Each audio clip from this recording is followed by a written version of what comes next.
Buntut dari usai kalah telak dari Australia, pelatih baru timnas Indonesia yang bernama Patrick Kluivert menjadi bahan pembicaraan semua orang.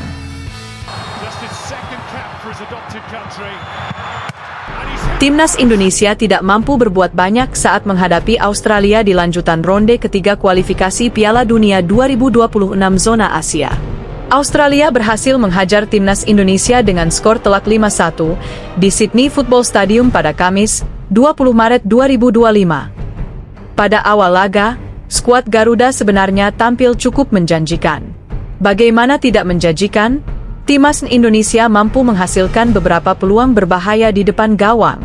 Bahkan, tim Merah Putih sempat mendapatkan hadiah penalti pada menit ke-8 setelah Rafael Struijk dijatuhkan di kotak terlarang.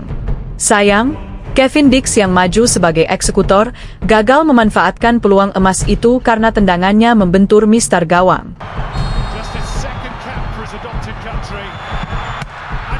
Setelah itu, timnas Indonesia seakan dipukul mundur Australia dengan gelontoran 3 gol di babak pertama. Gol pertama Australia ke gawang Indonesia yang dikawal Martin Paes, lahir pada menit ke-18 melalui tendangan penalti Martin Bole.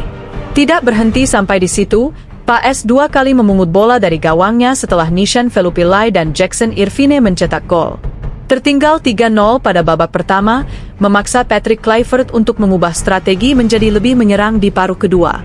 Namun, Australia memanfaatkan celah-celah yang ditinggalkan para pemain Indonesia itu dengan mencetak 2 gol tambahan. Australia sukses mencetak gol lewat Lewis Miller pada menit ke-61 dan gol pemungkas Jackson Irvine di penghujung laga. Sementara Indonesia hanya mampu membalas 1 gol melalui Ula Romeni pada menit ke-78 setelah memanfaatkan kelengahan pemain Australia. Kekalahan telak ini membuat Patrick Kluivert langsung disorot oleh fans Indonesia dan muncul tuntutan pemecatan.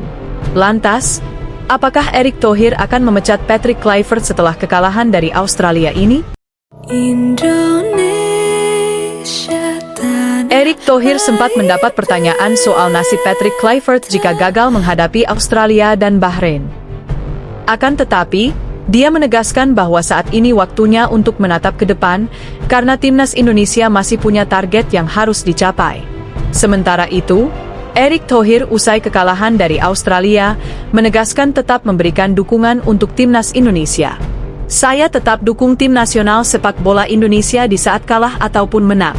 Karena saya mencintai bangsa ini seutuhnya, tulis Erick Thohir di Instagramnya. Dia juga menegaskan, bakal tetap bekerja keras untuk membentuk tim nasional yang bisa masuk ke Piala Dunia. Pria yang juga menjabat sebagai Menteri BUMN ini pun meminta para pemain kembali bangkit, karena masih ada 3 laga yang harus dihadapi. Kepada para pemain, tetap tegakkan kepala kalian. Peluang itu masih ada, imbuh Erick Thohir.